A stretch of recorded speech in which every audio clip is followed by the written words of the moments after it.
আসসালামু আলাইকুম সম্মানিত ভিউয়ার্স। আজকে আমরা জানব প্রেজেন্ট কন্টিনিউয়াস টেন্স সম্পর্কে। এর আগে আমরা প্রেজেন্ট ইনডিফিনাইট টেন্স সম্পর্কে হালকা ধারণা নিয়েছি।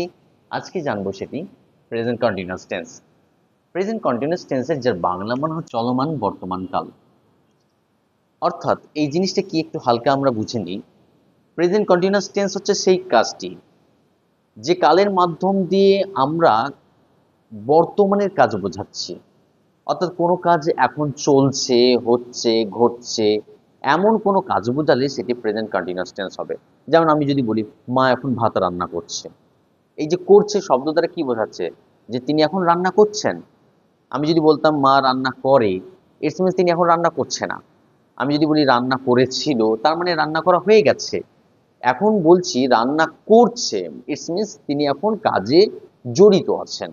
আমি যদি বলি ছেলেটি মাঠে ফুটবল খেলছে, খেলছে মানে কি এখান দ্বারা বোঝাচ্ছে ছেলেটি কিন্তু এখন মাঠে খেলছে, তার খেলা কমপ্লিট হয়ে যায়নি, তার খেলা সম্পূর্ণ হয়নি বা তার খেলা আগেও হয়ে গেছে এমনটা বোঝাচ্ছে না, বোঝাচ্ছে ছেলেটি এখন মাঠে ফুটবল খেলছে। আমি যদি বলি মেয়েটি আহ, নৃত্য করছে, এই নৃত্য করছে করছে শব্দ দ্বারা বোঝাচ্ছে যে মেয়েটির এখন নৃত্য চলছে, মেয়েটির নৃত্য সম্পূর্ণ হয়নি। এমন কোনো কাজ যেটা বর্তমানে চলছে কিন্তু এখনো শেষ হয়নি, এই রকম যদি বোঝায় তাহলে সেক্ষেত্রে আমরা প্রেজেন্ট কন্টিনিউয়াস টেন্স ব্যবহার করতে পারি। আমরা এক্ষেত্রে বলতে পারি যে কাজ চলছে, যে কাজ চলছে কিন্তু এখনো শেষ হয়নি, কিন্তু এখনো শেষ হয়নি, সেক্ষেত্রে আমরা প্রেজেন্ট কন্টিনিউয়াস টেন্সটা ব্যবহার করতে পারি। আশা করি বুঝতে পারা গেছে। মানে মা ভাত রান্না করছে, ইটস মিনস রান্না করা এখনো তার শেষ হয়নি। ছেলেটি মাঠে ফুটবল খেলছে, এই যে খেলছে। বাবা আহ, খবরের কাগজ পড়ছে, এই যে পড়ছে শব্দটা দ্বারা এখানে বলা হয়েছে। এক্ষেত্রে আমরা তার পড়া কিন্তু এখনো শেষ হয়ে যায়নি, এক্ষেত্রে আমরা প্রেজেন্ট কন্টিনিউয়াস টেন্সটা ব্যবহার করতে পারি। প্রেজেন্ট কন্টিনিউয়াস টেন্সের ক্ষেত্রে আমাদের সূত্রটা হচ্ছে প্রথমে আমরা সাবজেক্ট বসাবো, তারপর অ্যাম, ইজ, আর বসাতে আর বিভাগগুলো বসাবো, তারপর ভার্বের সঙ্গে আমরা আইএনজি যুক্ত করব, তারপরে আমরা অবজেক্টটা লিখব, তারপরে বাকিগুলো রয়েছে। এখানে অ্যাডভার্বিয়াল রয়েছে, কমপ্লিমেন্ট রয়েছে, অর্থাৎ রেস্টগুলো সেন্টেন্সগুলো রয়েছে। মূলত আমার এখানে একটু মনে রাখতে হবে, প্রথমে সাবজেক্ট বসবে, তারপর সাবজেক্ট বসানোর পর বিভাগ বসিয়ে দেব, তারপর ভার্বের সঙ্গে আইএনজি আমরা করে দেব, তারপরে যেটি সেন্টেন্স অবজেক্ট থাকে সেই অবজেক্টটা আমরা এখানে তুলে নেব। তাহলে চলো আমরা কিছু বাস্তব উদাহরণ দিয়ে আমরা একটু প্র্যাকটিস করে নিই। আমি যদি বলি আমি একটি গল্প লিখছি, আমি একটি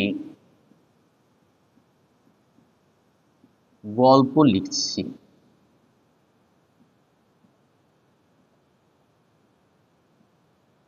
এখানে দেখো গল্প যে লিখছি শব্দটা আমি এখানে বলেছি। দেখো লিখছি শব্দ দ্বারা কি বোঝাচ্ছে? এখানে লিখছি শব্দ দ্বারা কিন্তু আমার লেখা কিন্তু সম্পন্ন হয়ে যায়নি, আমার লেখাটা কিন্তু চলছে বলেই আমি বলছি লিখছি। আমার লেখা যদি সম্পন্ন হয়ে যেত তাহলে আমরা বলতাম আমি গল্পটি লিখেছি বা লিখেছিলাম, এইরকম কথাগুলো বলতাম। কিন্তু যে শব্দের শেষে লিখছি অর্থাৎ ছিটা ব্যবহার করা হয়েছে, ছি ছে ছো, এরকম যদি শব্দগুলো ব্যবহার করা হয় সেক্ষেত্রে আমরা প্রেজেন্ট কন্টিনিউয়াস টেন্সটা ব্যবহার করতে পারি। অর্থাৎ এখানে লিখছি, আমার লেখা কিন্তু সম্পন্ন হয়নি। তাহলে এই সেন্টেন্সের মধ্যে আমি প্রথমে সাবজেক্টটা খুঁজে নেব। এটা যদি ভার্ব হয়, লেখাটা যদি ভার্ব হয়, তাহলে আমার সেন্টেন্সের সাবজেক্ট কোনটা? আমি। এখানে কে লিখছে? আমি লিখছি, তাহলে এটা সাবজেক্ট হয়ে গেল। এবং কি লিখছি, ভার্বকে যদি আমরা কি বা কাকে দিয়ে প্রশ্ন করে যে উত্তরটা পাবো সেটাই হবে অবজেক্ট। তাহলে কি লিখছি?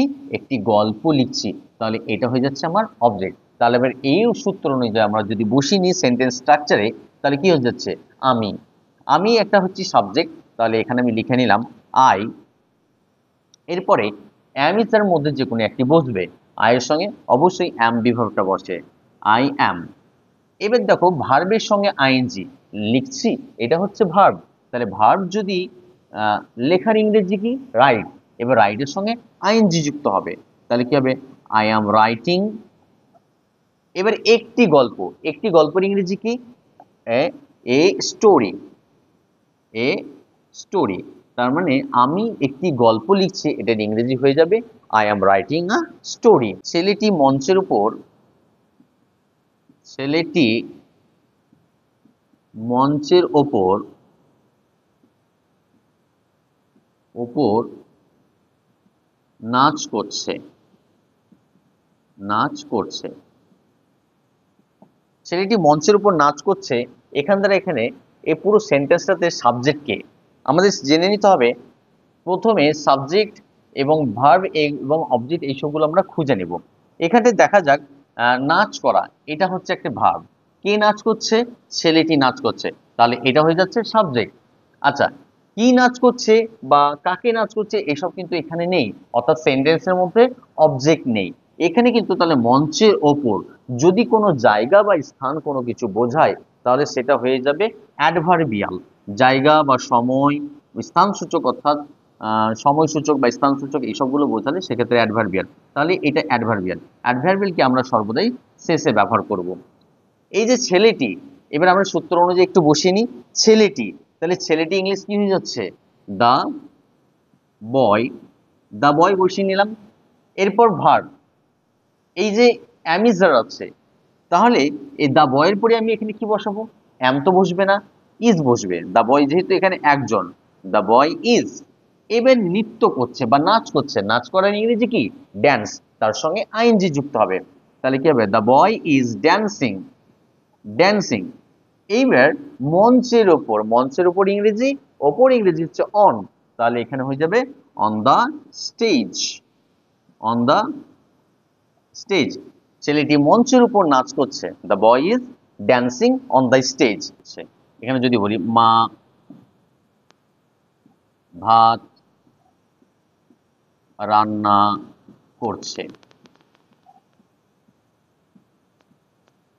তাহলে দেখো এই সেন্টেন্সটির মধ্যে সাবজেক্ট কোনটা, ভার্ব কোনটা এবং অবজেক্ট কোনটা এটা আমাদেরকে চিনে নিতে হবে।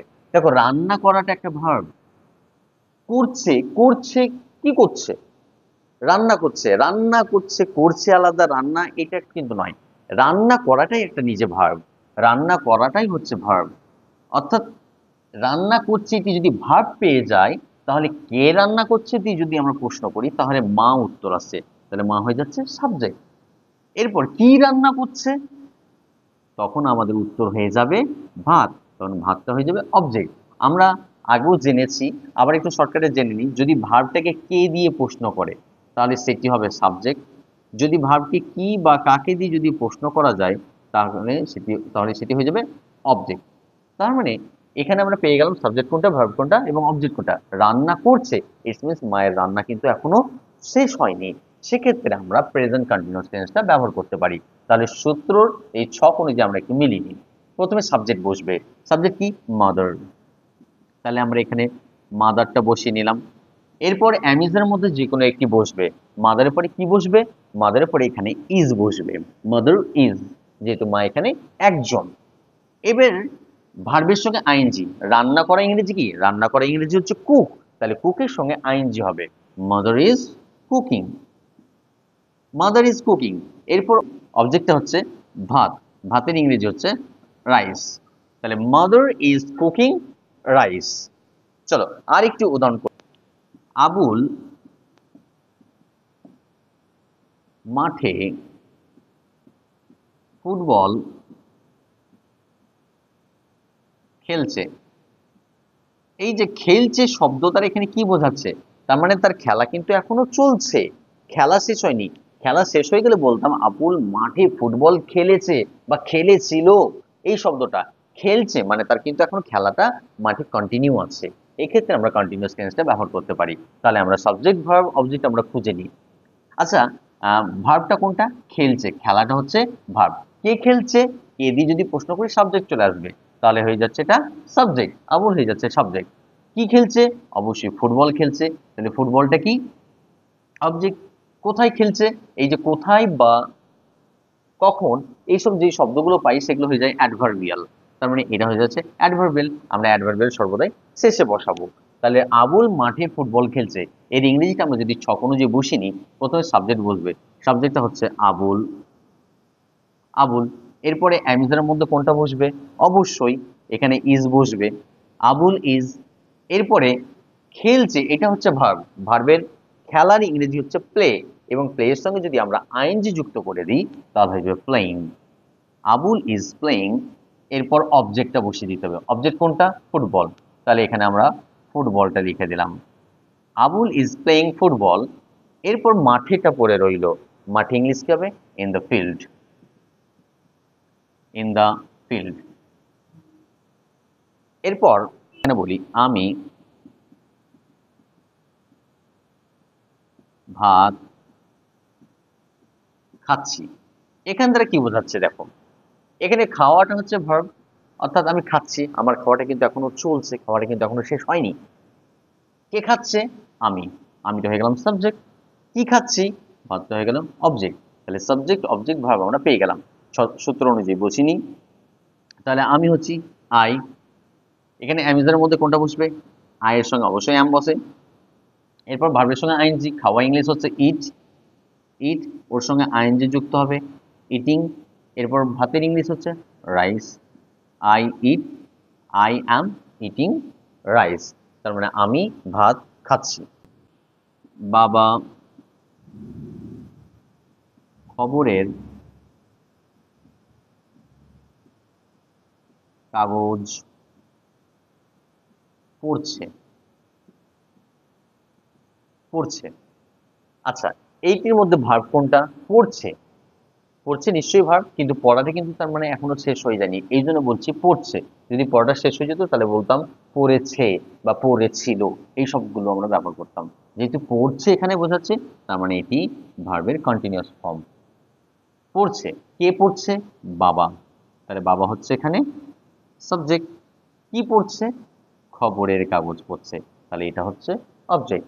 এই সূত্র যদি আমরা বসিয়ে নিই তাহলে কি হবে? ফাদার। ফাদারের পরে অ্যামিজার মধ্যে কোনটি বসবে? ইজ বসবে। পড়া ইংলিশ হচ্ছে একটি রিড এবং একটি স্টাডি, যেটা গভীর মনোযোগ দিয়ে পড়ে জ্ঞান অর্জনটা করে নেয় এবং মুখস্থ করে নেয়, সেটাকে বলা হয় স্টাডির ক্ষেত্রে যায়। আর এটা যেটা নর্মাল জাস্ট রিডিং পড়ে যাওয়াটাকে সেটাকে রিডিং বলা হয়, কারণ খবরের কাগজ চোখ বুলানো হয়, সেক্ষেত্রে আমরা রিডিংটা ব্যবহার করতে পারি। তাহলে ফাদার ইজ রিডিং, কি পড়ছে? খবরের কাগজ। তাহলে নিউজ পেপার। আশা করি বোঝা যাচ্ছে। মেয়েটি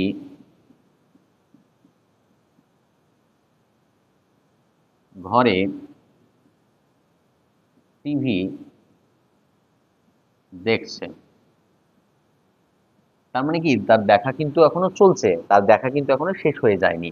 তার মানে এখানে এটি যদি ভার্ব হয় তাহলে কে দেখছে? মেয়েটি। মেয়েটি হলো সাবজেক্ট। কি দেখছে? টিভি দেখছে। এটি হলো অবজেক্ট। কোথায় দেখছে? ঘরে দেখছে। তাহলে এটা একটা স্থান, অর্থাৎ এটা হচ্ছে অ্যাডভার্বিয়াল।